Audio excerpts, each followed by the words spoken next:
esanso ben epia to silenim e wadan so man from ahoma trufo eso energy mo nchiremo 0557 349 401 0557 349 401 sansa ko pie mu ofa kwone potem Mama Vic e fa kwone potem ni shop no e Sport M ben ofanko Sport M na washing be ni pe mo de fra ahoma trufo eso energy mo nchiremo nya no so fa nso ri bia autumn na ahoma trufo na 055 0500 680783 0500 680783. Just study abroad and travel concert for Sammy Mama son to sell person to kwan enko suya de ewe USA, UK, Canada, Australia, Germany, China mpa na mo say visa new documents na ya do betimi aboa na wonsa etimi aka sanso admissions obenya wo universities ne so makasa bedi wanim emrekuma bi so na watimi enya admission wo university ne watimi akosua de na emmo de opese wonko na nkoye adwuma ewe Australia, New Zealand, Malta, Germany, Slovakia, Iceland, Indonesia so a omo betimi aboa ehu hia so be kita certificate bia de hia ne so ba be hu just study abroad and travel concert in penny for oni omo betwetwe nkomo be chon ba bia person won kono omo so a chewe adwuma ya available wo honom na afewe yi ne wo pe na won site mi aka visa any document na to betimi Africa just study abroad and travel concert 0554 415 742 and 0271 298 175 and 0530 332 180.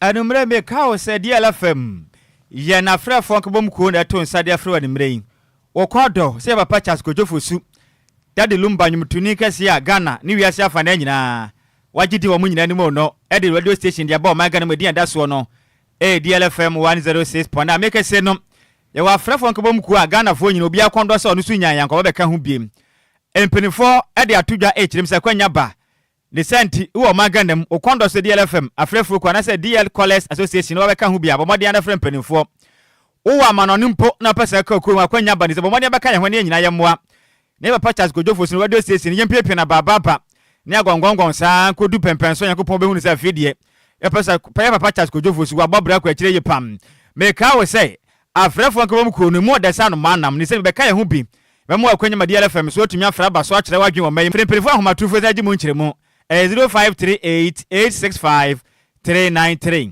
0538-865-393 0538-865-393 when adwuma yekwa mo so yasensa nimre yentena se ne afa o ma adwuma ka sebo no embesom ho edi ameje so eyeta kwade kodwekrom twebe wo de hye konkrom Nhyiraba Kwadwo Sammy B mene Adwoa Agyei Sikapa ya da ya ho aba ya ba ka se bode emu nkyeremu ya de besom enumre DL News.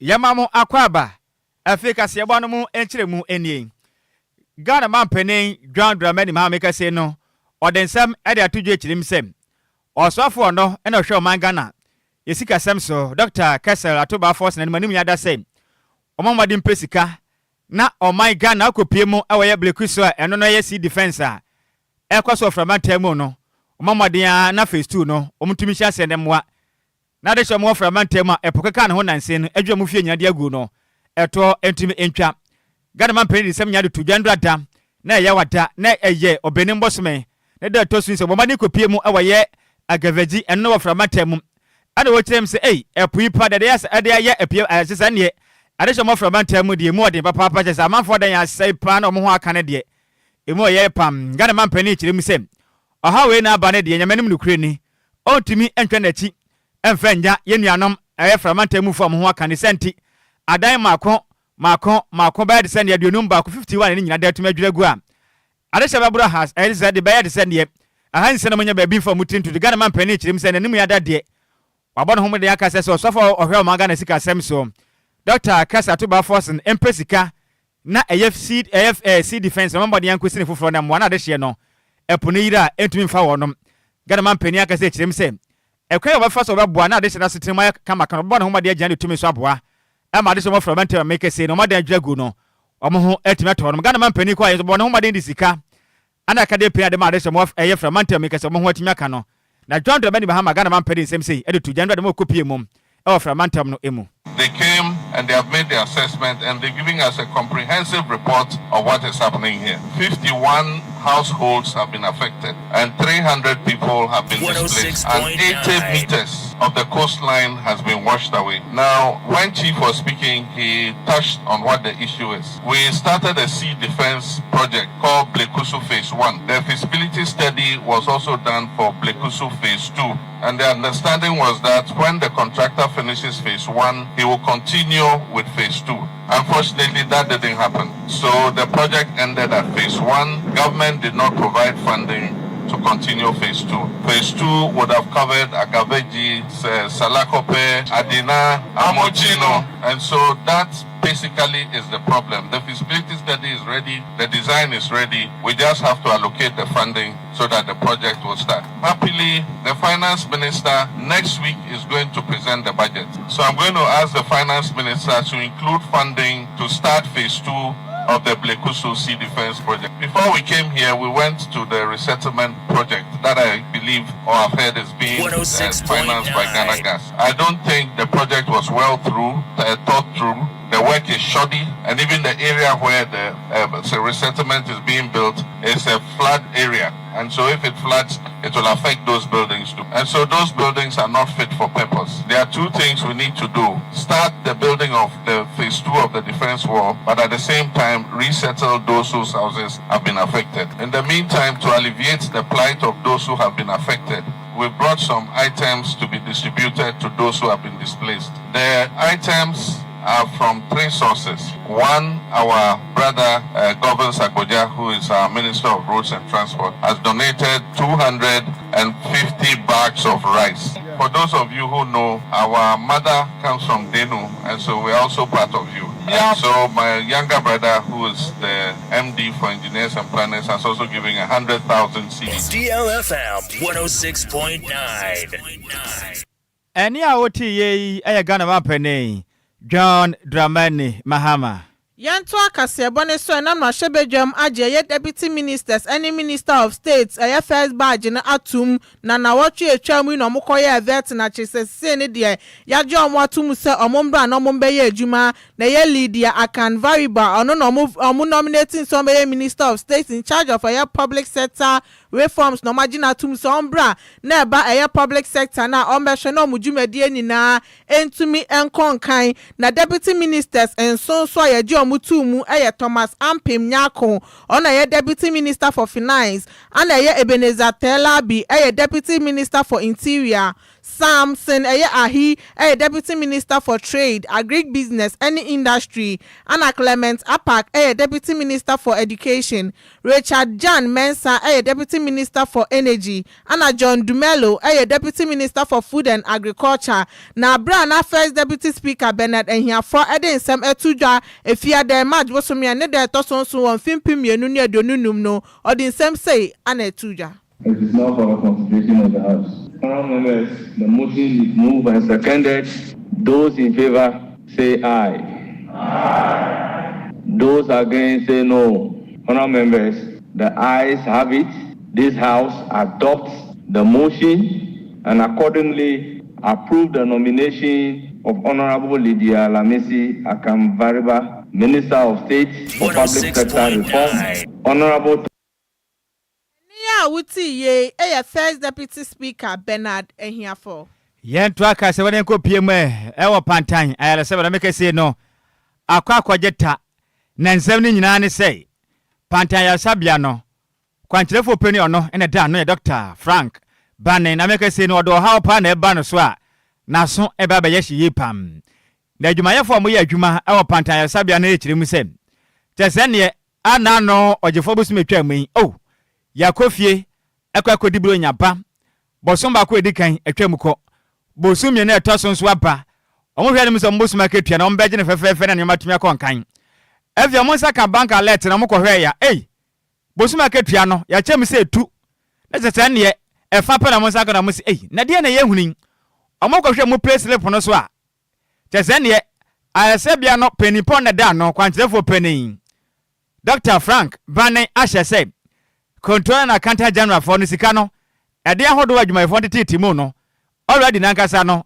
eye control na counter general tete omo bosom bia no ede odom tete eye rent eye fee no wasan so ahye ene control na account eye counter general no bono homoden say eye anano bosom atwa mo gefo bosom ne de o market ya no ntemienu say tu chembe pepe na wanje fanfanto onom so de te omodan so ka bi ene adwumayefo kire mi say opening na ye no ne say na mben o ma ya timi bra ye bra na ma na ye hunu kurema na nyasem kuma ya katue mpo fia te say o banum o ba senga de pa na wode ma yen na bosom bedu na say meje 6000 Ghana cedis na machem ama 3000 a o pese o kire yen adwumayefo ni bumpo aga say kire mi say ade atan na mo amkoko apai mpo ni say obi ho no mo no ankasa ne ho kafo na yere anasa ne nkantuma na nwewe na one ne te danim bosum no du ye no opani kwankyerefo opani ahye ma na keto ya chemu mienu se tu oba ne de na ya chemu mienu no kru so de ya chemu na mo kyerem se aba opani kwankyerefo opani a woda pantan ya sabia no Dr. Frank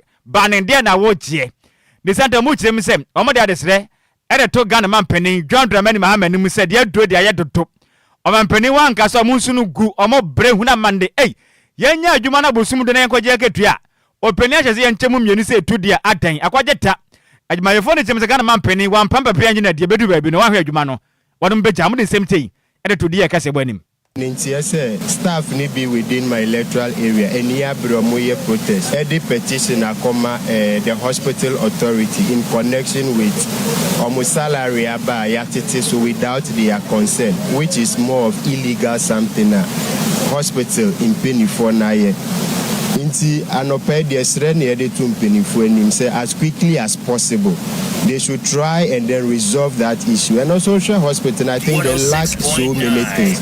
So I will personally appeal to His Excellency John Dramani Mahama. Sir, if he's resetting Ghana, he should start by resetting Pantan Hospital because the facility lacks a whole lot of things. Obaha, the state of the workers, the condition of the hospitals, it's so like shameful, it's sad. It is something you cannot even write home about. Until he has read the necessary leadership. Say as quickly as possible, they should try intervene and then do something about it. Thank you very much. The surround of February salary by we are planning to be fasting. And you will see a full amount of the surround of panel, the February salary so a swatity, make us say media almost 3,200. If you do more than this, we are only to the same room in the name of accommodation. Yati Nukunu, that's in the year, is so to the same room. It is rare by all intervening. I say and of my penny can be for corruption in the name of state of the nation address. It is say Nekosuano, Bibia, and so you need Yetifia name say your salary so attitude then you know beginning your fee say I buying and a chance not only say if you hire but one and that from your patient baby was at the end of the day no bar if you notice the air condition they are enjoying any patient we have direct contact with the patient they don't even look at us. It's Yesra by Yesra intervening on why. Aye, any I would tell you my form ya Juma. Our pantan ya seven which let me say, do be been pie alufway, a bit. What am I doing more how not as a trauma much dear pana bosum be do not quajinaketia. Quantity for Penadaya Sabian which let me say. I don't know Modemuno, watch I could tell you where you find your film. Hey, oh man, him, Sabbath your panty, Ghana Mampen and which himself reset to her. Na tunu asesa banche na mwa na masitrem enko anka yento akase bonuso Electronic Money Issuance Chamber of Ghana for the summer betudwa say yade ha adwinye pa sakromfo ebetimi ato ahye mobile money agent for so no matimi akunkum afiye simu de yade ensem no ekoso ye ha adwinye pa ha o mesan say yade a omonkwa edansa yemu intomo mabusuafo omhwe madafo ni na ya akọ sanso no mo de to omampani John Dramani Mahama nim any interior and finance ministers Inspector General of Police any governor commissioner Edema Bank of Ghana so mo bomode ana mo mpe bibi nyesan se niema ekoso ne ha adwen ye pa de nti ana wosa wo ye wodwuma na obi abeto ahye so agye wo kra afiri nsam ya sa na emo mo mpe eye agency so munim emrasa ne ebeyo betimi apɛ atentene ne ede amomo a omotwe omokra no sanso na omoso bebo omode aso mo ne aban eye security agencies ne omo kabiewom no ebeye adwuma sa ne ebeyo ahoban bo ho nsɛm ebetimi akoso yesan se se kra do mo kɔ adwuma mu a na omusuro esan sa ote hɔ na akromfo ato ahye so na cheso mabo utuo eku abro mo ne nsɛm twefo etwetwe nkɔma na ye Dr. Kenneth Ashigbe ona ye CEO Adema Ghana Chamber of Telecommunication and so I didn't say etuja. It's such a major pain to think that within just less than 30 days, February is just 28 days, we've lost 3 persons, and most of them, you would consider them young persons who all the challenge it is that they're doing business. They are the people who enable this mobile money business. They provide a last mile services. And for them to lose their lives in this very despicable manner is really heart-wrenching. And for us at the EMI Chamber of Ghana, our hearts go out to the family of these 2 men and the lady that they've left behind. And we wish them condolences in this really very difficult time and pray that God himself would heal their wound. We also extend our condolences to the Mobile Money Agents Association throughout the country and say that, even one life is not worth losing in this manner. And we only pray that God himself would console them. But not only leave it at that, but we would ensure that out of the death of these 3, we will be able to mobilize all the relevant stakeholders, the IGP, the Minister of Interior, the Minister of Finance, the Governor of the Bank of Ghana, the EMI Chamber of Ghana, and even the Ghana Chamber of Telecommunications, so that together we can find solutions to ensure that these things do not happen. We, as an industry, know that security is the preserve of government to do, and we will definitely lean on the police who provide internal security and, by extension, the government to ensure that this would be done. But we would also make sure we contribute our quota to ensure that we can work together so that we can sanitize and provide protection. Ania wuti ye Dr. Kenneth Ashigbe anu na ye CEO Adema Ghana Chamber of Telecommunications. Yentu aka sebo senko PM ewa santimantem. Na santimantem suafo Dr. Frank Amakohene. Ade kokobo de ma de hia won mo santimantem echiri mu se nansen asantimantem efin bola pa ajiwa no maboso a enya de no ma ekonka ne yepam. Na Dr. Ekase na ochiri mu se asantimantem aka ne no na ho fenti na o mamu nyina ye fra no Garden City enu atwa hwahia udura no ma hwehwehwam nanso nansen de wohwinum senti no nya baby mfa ochiri mu se emiamia hodo ye aka yedwa hodo mu asantimantem apa amba ntontom ne nyarwa hodo na agya asantimantem aboso ni senti ehu behia sem arishe tu sana mo eye figu montene so betime agya na ho bambo nsem ene atetrem so na promoden etumi akonkan e wasantimantem nandrada na afio sante eye mantem suafo Dr. Frank Amakohene obon homaden e kanantoma de boano ene Zoom Lion Company Limited boano ne adehia omo wasantimantem ko yensi se dwumade wasantimantem ewo kumase me bebiri na dwumade ni konkan ye pa na ne nyina ka oman Ghana ye fa ahudi afofida etoso ne eduasian gwatwa ne ye die ne ho hyehyɛ ya obomoden ye wasantimantem no nom na dwumade yensi se dwumade no ehya ase wa ye manhia okopie mu aboabo station ekopie mu alaba eye marketing sese hori nyina ka masam na Dr. Frank Amakohene ka semo ne semtwefo di nkomo na ochirem sem wo hwe dwumade awodo be nipa boden ade plastic ahodo gugu maga na yaka mu na ochirem se ha adwempa papa ne senti Ghana fonti na de hyemo sentiment munyai kram ochirem sem aka na nsamansama ye adwuma nanso ne obetena ase na one kemfo ahyehye ne ma mansamansama fo na kwamontre so na wa ye beche o pa sabe wo de bola kogu baabi ne ye che o pe danto awasema ebeche tadia mo visa sana ma na ekoso no ha adwenye pam wakase achirem se yanka ncha de hyemo sentiment amu se efre ne kwa wonim na wo de bola kogu akam gatem ne ye che wo de a emra na ubedi pavison fo bia ho nche ne vise fia wo de ekoso sentiment amu no so afane na nsifo ni ba bekra mo kwa sentiment bedi baabi no ebe ha adwenye pa de sem sei editor nsakyerefo ni mendwada e wa sentiment amu. We chose Alaba and Aboabo Station to for two critical reasons. We noticed that one, sanitation issues were becoming a bit of a challenge over here in terms of how they even keep the streets.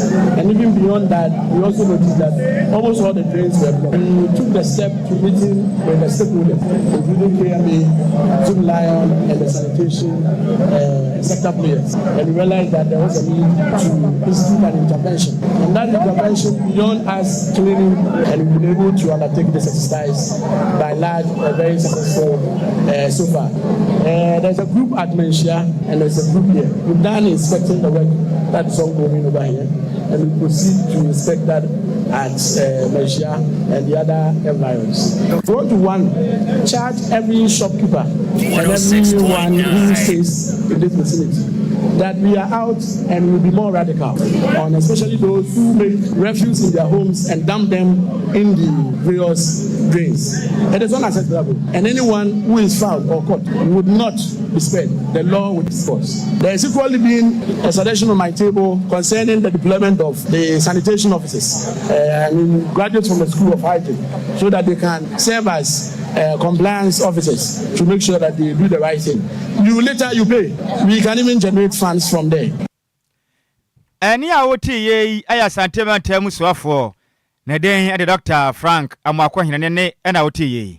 Yanto akase bone so na ndra de ya no manga na enya ye mfishi aduo sia wo twe a kyese omukodi ni birthday no ewo Jubilee House ewo Nkran mantem ha na we na tememfo ni bi eche o ma adwen e de afasa ne o man ne kanko eni ni mpuntu otie ewo abra wanya mfishi aduo sia ewo twe ebi mu kire mas uhwe eye mfie na Ghana edi no ene sane Ghana ejina sese na enya ade a efa kore sanse se o man Ghana enya mfishi aduo sia wo twe de na wo senka Ghana yetimi ekoye nimpa wo mpuntum na so se de entesa ebi so e kire se omo beye adwuma ombeye ye yakwan kirefo e wo man mu e wo abraka bi na minka bia mamuo no e ba ye wo eye 1992 nim no omo na ba se omo ba be ye ade na e de ama omo anya ade omo dwensimamfo ne ho ni omo pe ana omo ye e wo man mu obi so kire se ye kata hyehye ne proye so ha oman ni ye papa aye mpanifo ne wo so mbomode an omo pe na omo ka ho asem e san so a emboa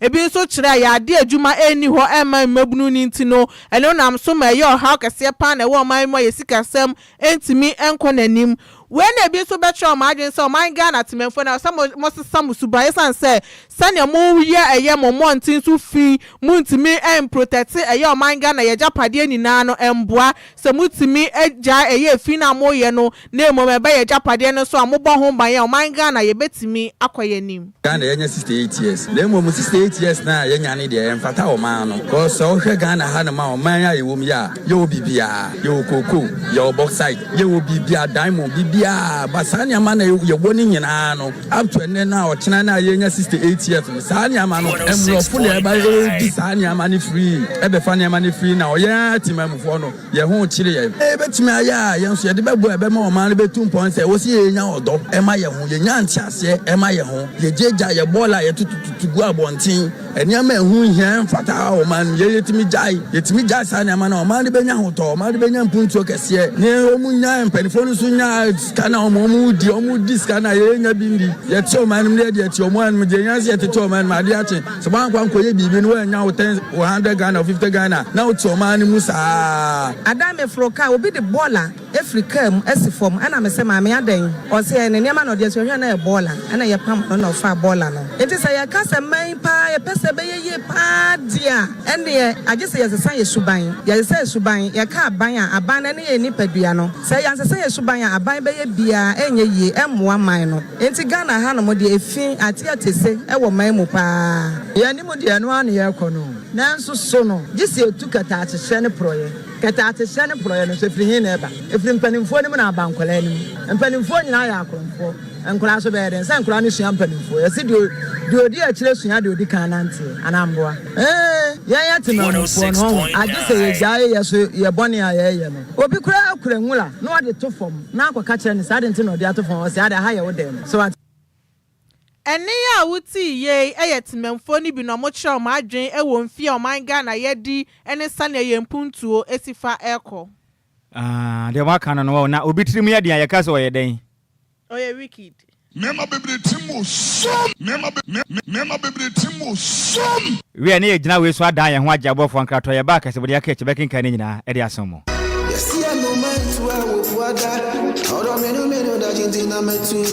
Makwantu ohun eye medadwen nanso me yansam troninti menya daje ye hwehwemu ekohu Sunday Sam's consult na wonom nti ende metimi ba menya bre ne adaje ekenkan ye eye investigations about womo ana me hu se wo apply for visa assistance a enfeli efri se wonom ewo track records madansi die nie ma me nintrel Sunday Sam's consult edi britia wabi ebeje wo visa amawo se wo ko United Kingdom, Canada, Dubai, Poland, Croatia, Nafe Kradia, Serbia, any Greece in so abeka ho a work permit etechere. Ma menchire wo mo echere kwan. Sunday Sam's consult ewo Ofanko barrier, Asofan, our Bay Wise Park Hotel, ewo Asofan New Station hono mo a. Phone number 0244291546. Email address nso samuel626@gmail.com. Yeji ehudi enti, we connect dreams with opportunities. Emanenye wadwendwen, frɛ wonom na nso bedi adanse empo asede media.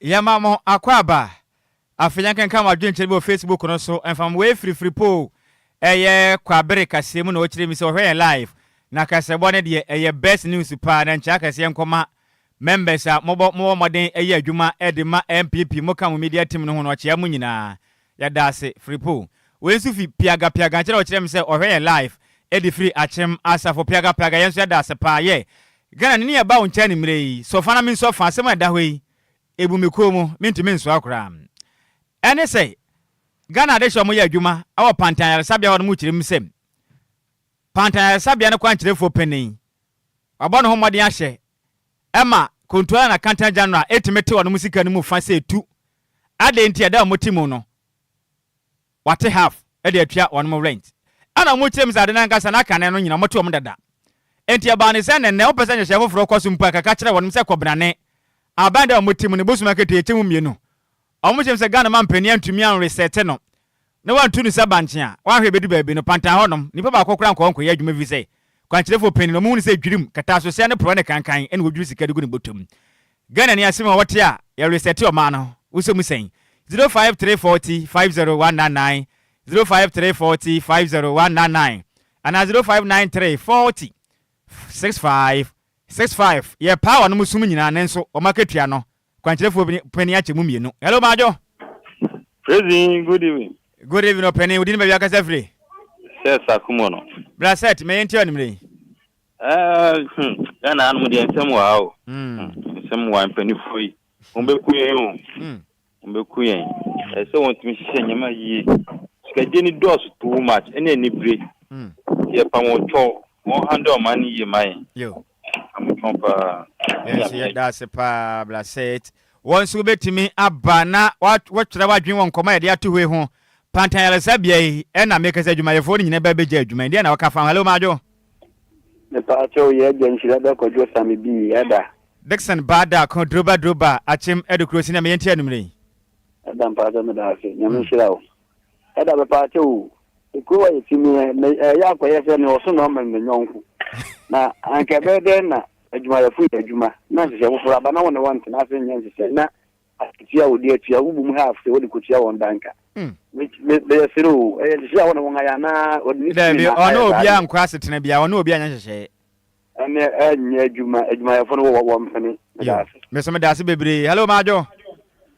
Nhyiraba Kwadwo Sammy Sa kwadi atama committee 11 me yenti adumre sak. O boy juma. Me to asemo. Me da se sak. Nhyiraba. Senior. Ghana ha. Eniema yempanifo ne yeye. Kese omo nwe obia ho. Omo die nko na omo dwen ho. So ti ase o. Enye fe. Ye du be si pani a.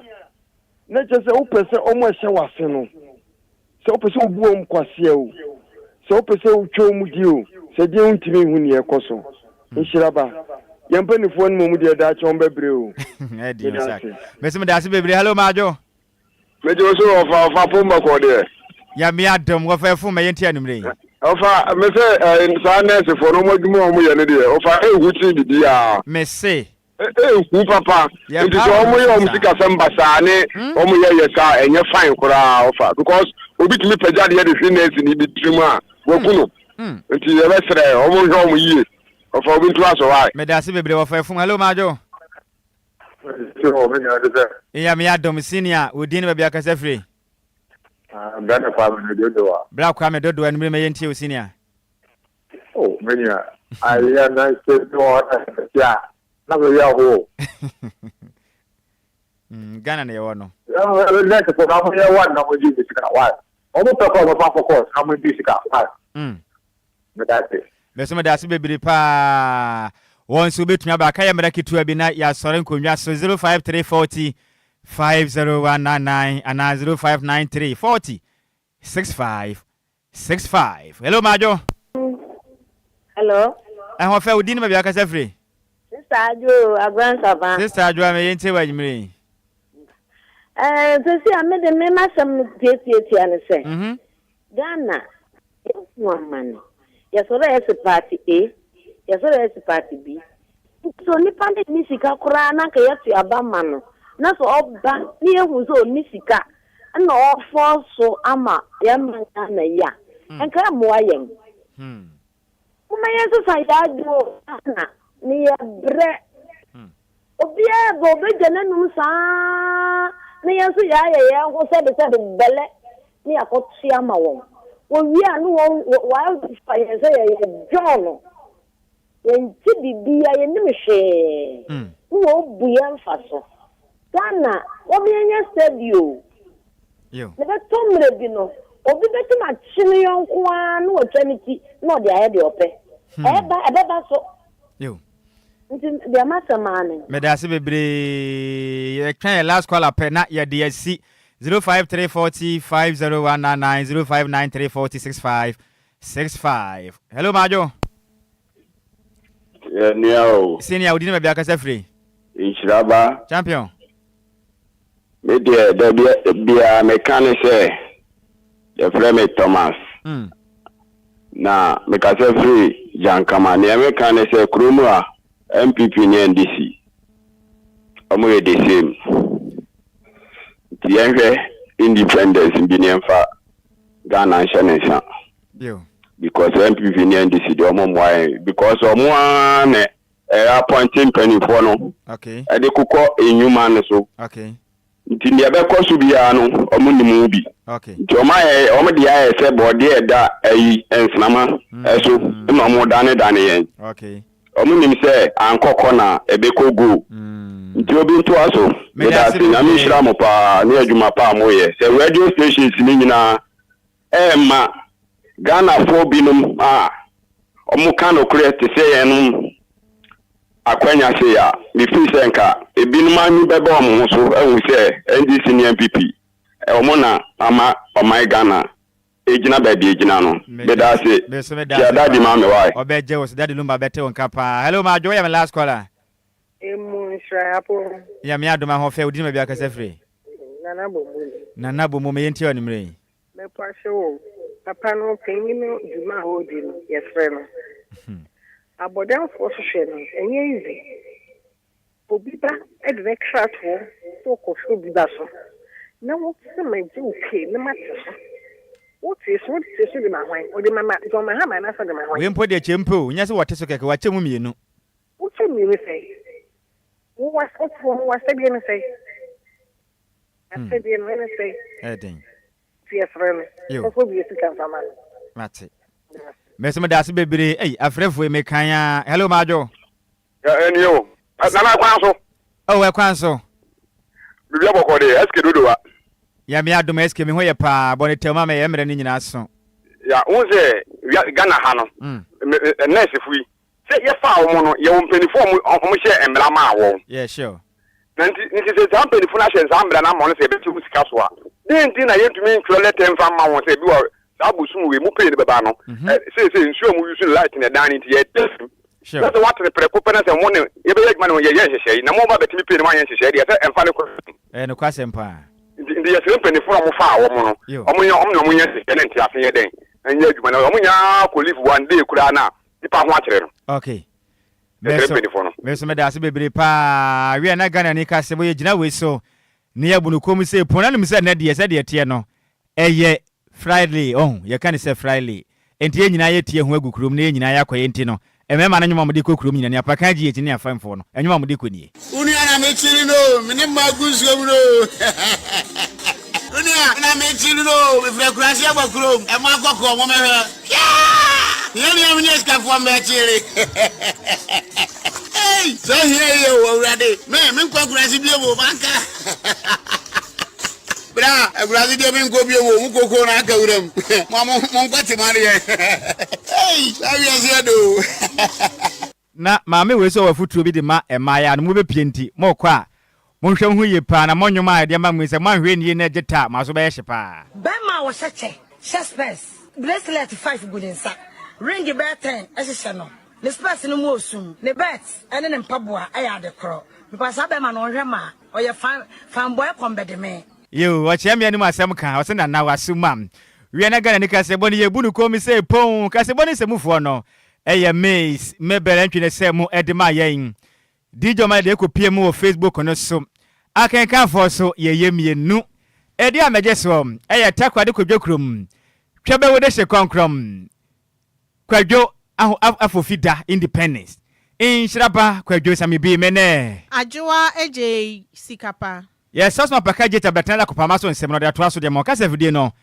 Enquires da DLFM 106.9 mu nyina mo anitia adehye DL Power Sports emu ade ejawom dead DL Power Sports emu ade ejawom dead DL Power Sports emu ade ejawom dead DL Power Sports on DLFM 106.9. DL Power Sports. DL Power Sports emu ade ejawom dead Fiadagbe wotro melegbedro no vinyo fogotɔ fio gamagbado megbanoi wotro ya sports ye metwogbono yimenko enyu DL Power Sports update medekuno afibia lele yo madena grona made na amesia mekpropomoto fio no chome radio adre DL 106.9 sports aya dimila ye menoi wotro ya metwogbono tabedekuno engbade radio alegia na neno gi anyami gajobi tuobole bono ko e Facebook e YouTube menga bogba kene hefia no yo be hye watahye kun woke sports ni ba egbaji DL Power Sports update menpa bo fa egba kene ni ochemoko ni moko akemoko ni mofia mo ke radio afo DL 106.9. Good evening to our cherished listeners and viewers watching us live across all our social media platforms. Friday's evening edition of DL Power Sports Update is airborne live. So please call a friend to tell a friend to inform the whole family that they should tune into DL 106.9. Ebusema minyi na weso na mema wa joma wa kwa bakesipa emfamra nkrampumpuri mantem ajiatum kasafidie kasia ba kopeso DL hani nsia echiripo enkron fiada enyumre emre wiedu agudie mnanti yatenase na edu fiada se dia oni misane yeye no na otwimu no ensama wodo a etwagu ye no akese na ewo mu no yetenase ne yedi wu nkomotew na fenso wo otiefo no yama okwan no wafre na otwimu no agudie mu nsam etutodwa akese na ewo mu no na wachire wadwen enso won enti Friday yatenase biem yebedi nkomotew na yasama okwan no wafre abadwebedi so abekire wadwen yama wadwen ema okwabene yentena na yemfa agudie mu nsam no emra embesomo yetenase se dia no won sa adwumako biada roma ena yede agudie mu nsam no ede ebro na aseda kese nkoma adwumako a ye from Lumba ensupa na Lumba ensupa eyensu a eba adwama nso a Food and Drugs Authority asoye omoye nhwehwemu ade fa ne ayedi ene ne ayeno no omaya hwehwemu ade afa deal ana Lumba nsupa no agye atum se muti emu ya kroji emu ode enti wonom ne wura oni paduanum a eba wuru ni paduanum a emfo ha obia emro enti bibibia fa nsu a obenom de eno ane Lumba nsupa fiafie mu mononom bi nkola ne kosku a momfa bi ema manu achi nso no mo a mudi dwumadie bia no dwumadie bia odi bia ne nsu a ese ode ma wo mpene enom no eye Lumba super mo amotonton monton enso na bibibia enye kama emfama mo dansuma ne mpate mate dende madam abanyameche ewo ho o appear to slin o ben Lumba sport no 0557 349 401 ana ofanko ne mpatem Mama Vic EPMO 0500 680 783 ana mo Lakeside ene mpatem eye nadum enti na metiase mobenya bi ewo na kache 0543 296902 Lumba super no pebia to obepiemo ewo DLFM ya kache ha ewo nkran Agbogwa Junction ya ne Wisconsin International University no ena edi animhwe obenya bi ewo ya kache na wato ana baby bia obia numbers ya mede babe tudwa frɛ na mpene 40 bi begu hyɛn na ya beyi di ama na odi udwuma numbers no eye 0355 0 no abo 5 miensa 274757 ana 0577 475343 Lumba en supakita mu nanwumre ema yede agudie mu nsam na edeba from afar kwame afum eta echire yede ensam na eba DJ Omarion ede ya to Facebook and YouTube DLFM 106.9 obetimi akọ no wakwa akọhwe sanso na Libya Burger enso ewo fidue mu a ota echire ama yede ensam no eba zigibi enso ye technician on duty a ohwe no watoto nyama na yede ensam na ba mia obabetimi nkedi ameje so no ayensu ano de hye apakanjh the blessed king Bismarck edu say atna se enche bia obetene nka yentie we ba ye be hye nkomotwetwe na se edi amaw Wede nyansa de wadiawo wo interview wo kas apakan GH wede nyansa de wadiawo wo interview wo kasai wa hobrase wo radio mu kire se wo yo pabe ne wo radio mampa enti enanyumre yendi nkomo fiada wonim se fiada du ayetna se di nkomo na otwemu ne nyina nsam atodwa no na yedi nkomo akese ne wo no na otwe de is all about yenua ye friend na Napoli endra na ye kra na chi kra ewo Kumasi Heroes Park na ye bibia na yedi na mu no ekopiem ewo kukuo mu a yakokra na chi kra na Mr. Alexander Menu Shanti Regional Circus Chairman Edema Kotoko na ndra adwumadi na sene nsentwefo yane ni di nkomo na okasa so nani aso enkrofo bae no kyerese na Napoli no na enye Kotoko nko na oye omo de oye Ghana nyina dia enti nani aso nipa bae no na afenso se na santiman agina aye na Napoli yene ne kuma atoni yem esanse na Napoli wanya befitting barrier yenti ensama Mr. Alexander Menu Erituja na boy ye papa and I will say Mama say indeed Pole wasn't working for Kotoko alone, but then he was working for Ghana. He was promoting Ghana football. It's in fact Mama most in Ghana football will be there. They were home there, but make us manage the way they're genuine. I mean befitting Santa Maria Poland Munyam. They were the make answer Santa Majuma.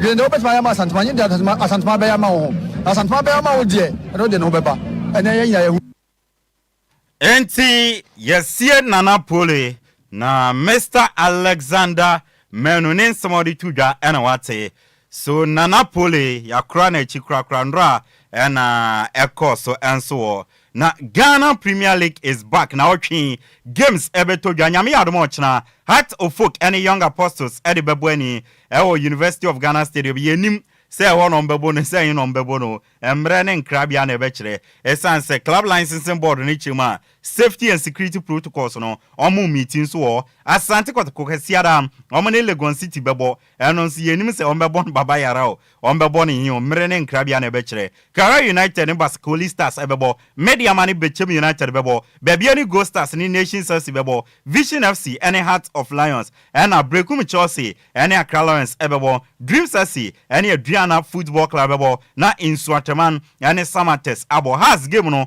ochina 6 pm kwasiada games ni nyina 3 pm ene baswa yede enwonsam edemao na Hassle Folk game ochina omane Young Apostles ebebo no Alpha TV Metro TV net 2 ene original ebeyi ena kwasiada kotoko ene Legon Cities no Alpha TV Metro net 2 ene original ebeyi table no baby any Go Stars edikan 34 point Asante Kotoko Tosmi 34 Miensa Heart of Lions 33 and 9 Heart of Folk 33 enum Nations FC 32 Ensia Bechem United omo 30 and so okwasiwa omo da relegation 16th Kara United 17 point 17th position Legon City 17 point and 18th no Bobokwa your friend Accra Lions omo so 16 point wa yere awon samde top scorers no Faiza Chawete ewo Nations FC washe 9 goals Abeta Mu Asante Kotoko 7 goals Samuel Atakumi ewo baby any goal star 7 goals Prince Cheneboa ewo Basekoli star 6 goals ena Nana Kwame Opom ewo Heart of Lions ono so ashe 6 goals yabo ewon komo ede achiro ensusuo na FA Cup nempene for akoye quarter final draw ne se ne kokoye Kara United ni Golden Kick ebebo Atran Divisa ne Park Academy bebo Kotokwani 11 wise omoboa nia obewi ni no any true democracy na ebebo na Brekum Chelsea any Bechem United ede aboani a yede enwonsam edema enkomo ayedie na wotwe no nyina no ensama kese tutodwa no it's all about Ghana Premier League na wotwe eye back eno na wotwe e dominate here preparation towards it ni ade any club licensing board almost baba yara yentumi mo any Legon yentumi mo eno so e dominate na wotwe no na afenso Nana Pole endra ye krakra na chi eno so dominate na wotwe na ema ye kan wasema na the question is yes ye Nana Pole we what is next Ghana Premier League back dan na yesua ede afini yesisi sim na safety and security protocols no saying na ye de be adwuma na boa ma na esi no entumi ensibiem ye ba be di nkomo Bismarck edu sebra etsen Abagan you agusu sha hope so here nyame adom me ho ye papa nyame ase na Ghana man things no in the same vein as I holy month me say yenu musumi for no Ramadan sure and tinyanya akonya no yanka am na titiri no ma yeni mo no omunkai on paibom sure if you say ye hunamu de no empempi na say ye huhum nso de sure ye ntino yanka am mate say omunkai on paibom sure bis na ohwe sama trending no ohwe baba yara ne Legon pen force fiti emiti safety and security protocols on bebo dominate ya Ghana Premier League is back after 1 month break na yesisi si eden yesua de afimu na yekobo Ghana Premier League na den ena say ye ya sa basa ye ni hooliganism no entumi ensibiem na afenso no yakra na Napoli echi what is next after yesie ni well abaka menda wasina yenchia yatifo as usual omuni wa yensu ni wo na that was Enra manya kwenya hwe glimpses of videos during Brantiano na Napoli na yiyo no and very sad na edikan no yamfa yakọ kese ma busuan titiri ne okunani ene nkwada no sebi se wo maami ana wo papa free mu da wa asema America no be hu the way atie feeling no very tough. I'm speaking from experience because some cat teacher that I say me ma mi we na mi so as little boy as 8 years and me ma mi free mu ntino asem ni ba ye no o ma na me dwon mu pie ne ma no very sad in moments like this no apakanya in that form but all the same no say na mpanifo ka say enkwa owo kurade enkwa ntimi ngi no anyaba ye be ma busuan ya akona yama okunafo ne enkwada no so shedding na apakan say anyaba yesie na Napoli now the league is back say na last week etina me kan say me wagide say FA no nya opepa bi eti kotokofo petition on the down FA ni senke be yan ko mun say na Napoli ansa na league na resume no sa motimi ati na superman yonesa na da ochinati to Hassle Folk ene Hassle Folk team enable Young Apostles Legon Sports Stadium. I will be there 6 p.m. a favorable time and Kwame Kono and I'm not interested in game na ebekoso be me objective and answer me motive am dey ko park and say me question to yam pani for a shortlist on my pen on paper. Say league, you know, already, you know, don't forget say safety and security protocols no other that. But they say yes, the one adjective here qualify all these words, you know, which is enhanced. The underlying word is enhanced, and I said the key words is enhanced. Just say yasha di nimu kina. Entida ochina no me ko stadium sa aspect na me kwhwe. Me kwhwe how most especially fans ebe comport omo e stadium because enkomra apakan ye kan say mu ye ka say ye parody over 400 security personnel squad stadium apakan o safety who ni pana wura stadium no one are very first person na ubetimi provide security. Enti yamfa ne say was stand mu na mentimi wase bi ba ne papa mu a no atwe ho. Enti mpanifo de omo de aba say omo be hwe say ene ye call league centers and as match venues are enhance safety and protocol measures na ye betimi aden ediso e ya sem papa en me nyame ya domo da ochina me ram e wo Legon Sports Stadium eno ne ade ba ko me kwhwe. Enti me fa me camera na me take videos, me take pictures. This I want to see the positive aspect. And yet the bia na ba trend radio so na only the negative. Say mpanifo me hu say ade na esi ye no sebi yesu ade wom and going forward na sa na man ncbm. Eno ne kakra abakan me kan wo. Okay. Enti ye mpanifo say na pole and ankoba ti say sebi with no disrespect to any other club. One of the biggest club in our country, Kumasa Santi Kotoko. And don't forget, say, your league are not done, ye bonnet subwase league in a top form league in good league in form. These are some of the people are nanka omo rise in the name of say omo de opepa e promote league no. One Nana Pole Fatu no say obeko studio and as a radio station to radio stations a promote a league no. And we are kotono. And my name said DJ Mario me try some pushy video biamano. Baby Joe okodru hono. Like you couldn't control himself. Because ushena na pola. Wakwa to say Baby Joe mo they are jovial like people. Omo timi asre sem come my stadium ye fe. On my stadium ye de. Enti no sem ponu ni opepa se obeko park in park we game. The likes of Baby Joe, Langa Bell, Mone, Nana Pole mo sanko fu mu. Antes ne scam message on by enti ombetimi join your live on Facebook DL106.9. Bon, odru one moment no enya bibia enti no obesu. Obe kai say this is a person you see Baby Joe that had Accra so folk fan. Ana Poland so that had Kumasa Asante Kotoko fan. Enti sanko fu ekohia a game between Has and Kotoko. Ohun or kai moment a obehwe no mu gi achinya bi like bantabi almost three huru bia. Okay. This is a person wa Lucino they say sa my name eni obi. Edu sa na ontimi enhodi no. Ena ma Baby Joe na fe go for susu ni no. And very sad in tapakan. Me hwe ni mu say going for the srempani for say sa ma no omo betimi ahwe na ye film na your fans no so titiri your fans. Omo ba no mbe comport omo. Eno ne hia. Sa se mu no bia membe di biem. And one thing football 3 points ye hwe wa ya hwe. And one thing is omo ti say enye say by hook or crook say ubo home so nya young so sad so this time suddenly see ye film we have to ube din semu na police for nche won fa nkotum pa and yempani for no so mwa because I think so Edmoaka eba bonte be catch there say or I don't know if allegation we say dey o say club administrators ni bi timi catch omo fan omo home fan say referee dey ni na wi and we have fan na ya can say mu echi na referee doing match officiating oje I mean infringe bibi which is anko side. I think they already are inside your mind no. Sure. One engineers say stakeholders, club administrators, club owners, CEOs, fans need to and even the footballers. I'm going to say kotokoni insuatrema match no be players. Blow power. But in association football we don't fight, we want to blow, we want 2 points. Entapakan fancy na bia say I'll take for bebe man. 0534050199 and 0593406565.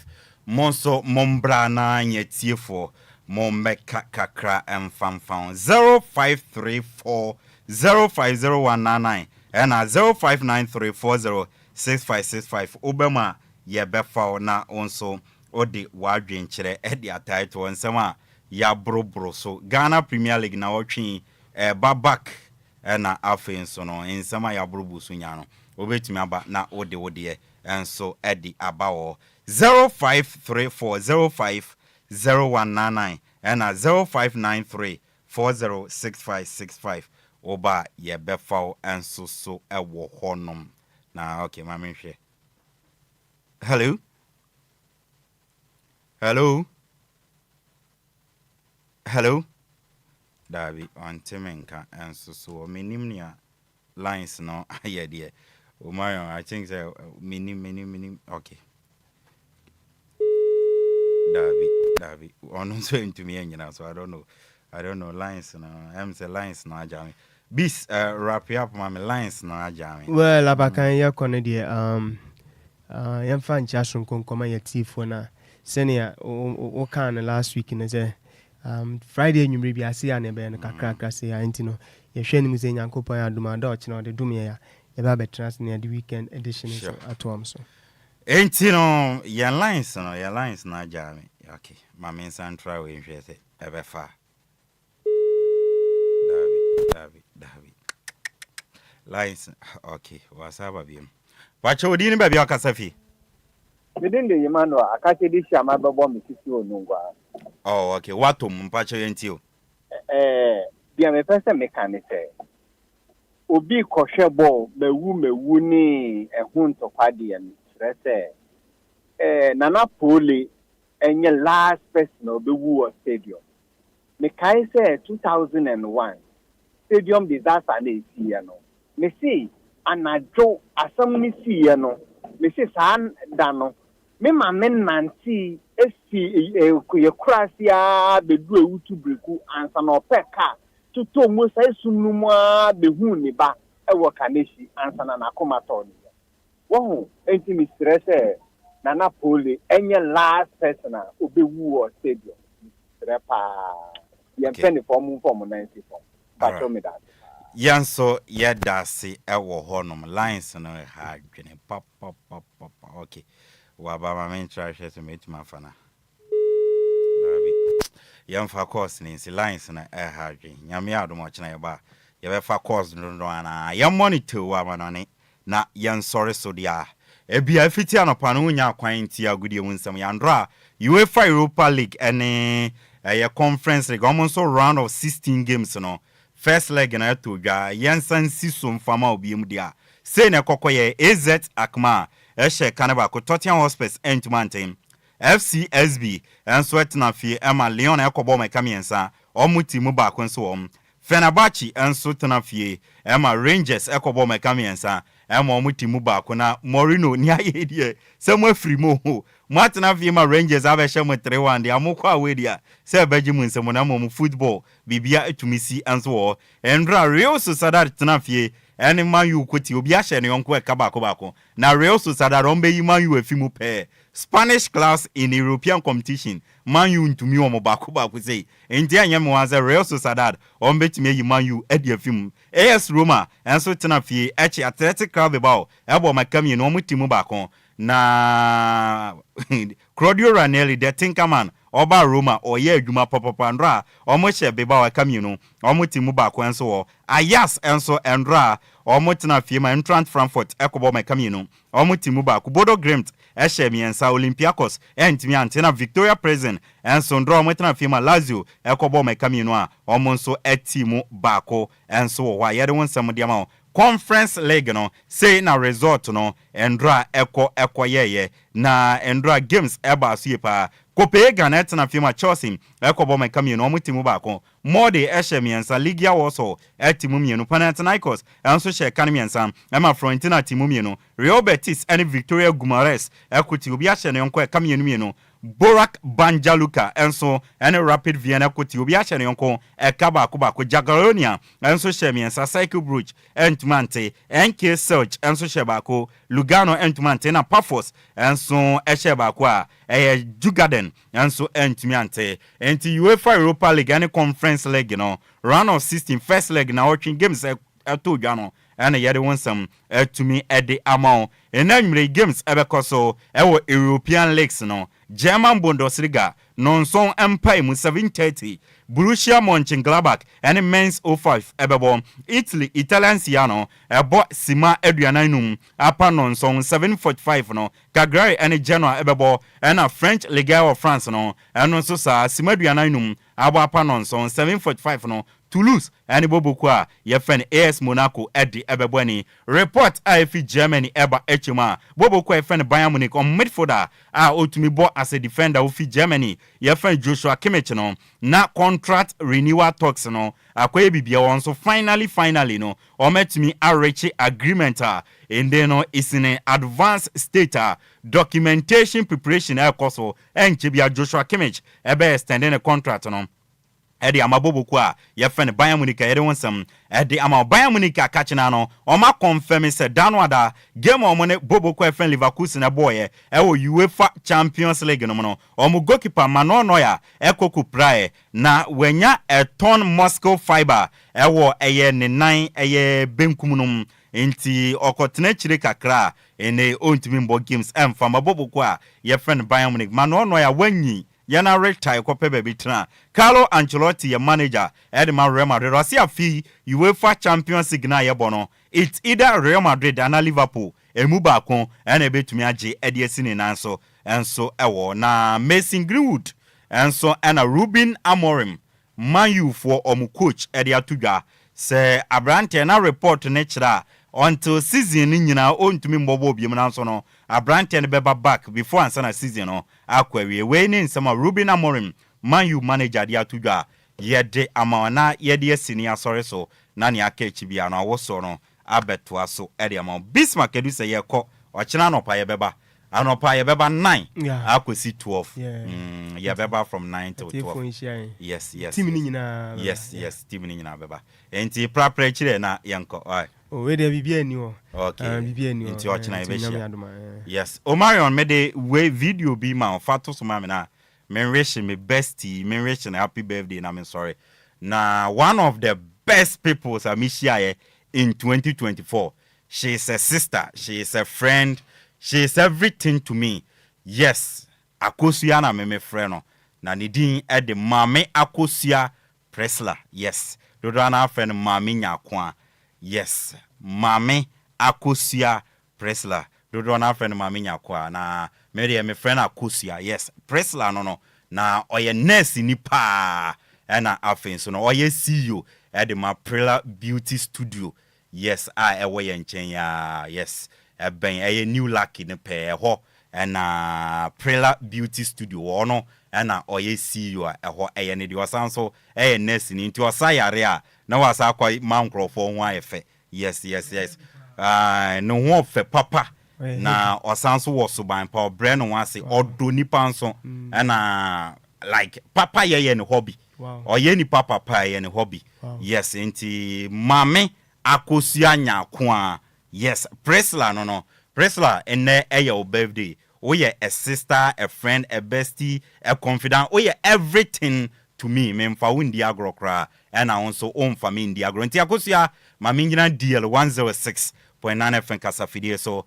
na menresho happy special birthday akosia nyame nshira onya okese onto kwandem na ontutu anamonsie no mo watamfo anifraye ewo hu boni obi abehyehyɛ tia no nyame na mpengu na nko nipa na nkasa so na kumapa ekita wo no na onhwe so mfa nhyira na koso aye kese nti once again akosia mame nyakwa Presla akosia happy special birthday to you na koso na ye great nti akosia de no abusia ye di esi nyame yadom ochina anopa ebono nkron ekosi dumienu 9 am till 12 ayenhia ni emfa DL Power Sports no emfa embro from afar kwame afuma taichire yede nsam na ebae DJ Omarion ede yanko Facebook and YouTube sanso na eye Libya Burger na afen so no eye zigibi nso no etaichire ema yede ensam na bae wote Bismarck edu senka na me amede nsam na bae di ameje so no eya yensu ano de hye